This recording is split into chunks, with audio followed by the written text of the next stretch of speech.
L'enjeu de cette opération était d'arriver à construire un bâtiment bioclimatique sur un terrain où on a des contraintes fortes, notamment des contraintes d'inondabilité parce qu'on a une parcelle sur laquelle on a des aléas forts et modérés et qui ne permettent pas de construire comme on veut le bâtiment pour assurer la sécurité des personnes qui vont l'occuper.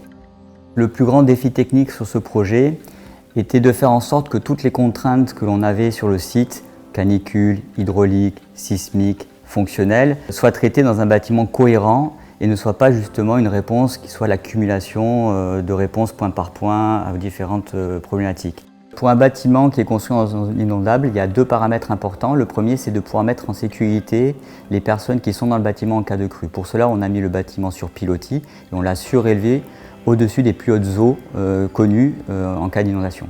Le deuxième point, c'est de permettre l'infiltration des eaux sur la parcelle pour éviter que les eaux qui sont autour du terrain n'aillent inonder les bâtiments voisins. Et pour cela, on a créé des bassins de rétention et des noues paysagères.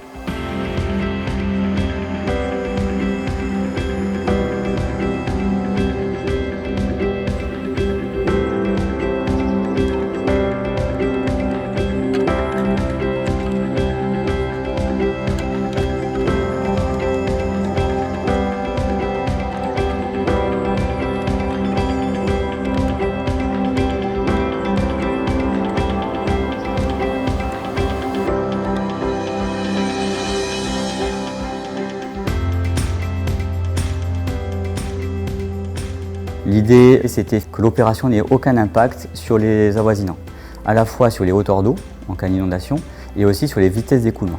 L'idée aussi dans un bâtiment durable et résilient, c'est de faire en sorte qu'en cas d'inondation, si elle est avérée et qu'elle se produit, le bâtiment puisse être durable et continuer exploitable malgré ce phénomène.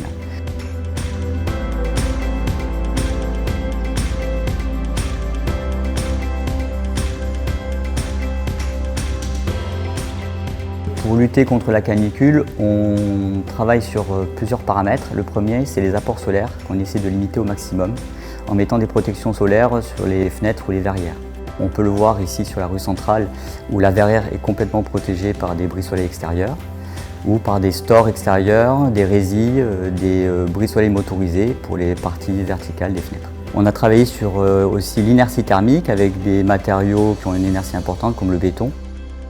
Le deuxième, c'est de permettre le refroidir en cas de canicule. Donc c'est de mettre en place des systèmes de surventilation nocturne automatisés qui permettent que la nuit, la chaleur du bâtiment emmagasinée dans la journée puisse s'évacuer.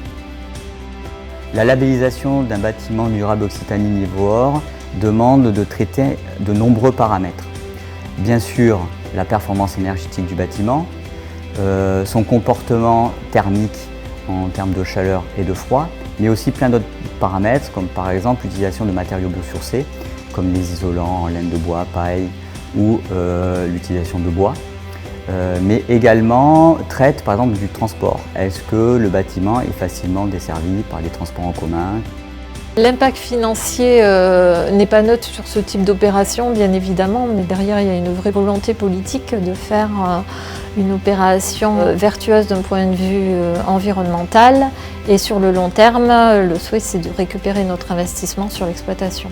Bien sûr que le fait d'être lauréat apporte de la visibilité sur l'agence et les projets qu'on réalise, mais c'est surtout le fait de pouvoir se confronter à d'autres projets partout sur le territoire français, de vérifier si on est sur la bonne route dans notre engagement environnemental vers la résilience et bien entendu quand on est lauréat de se motiver et de se dire qu'on est sur le bon chemin et qu'il faut continuer comme ça.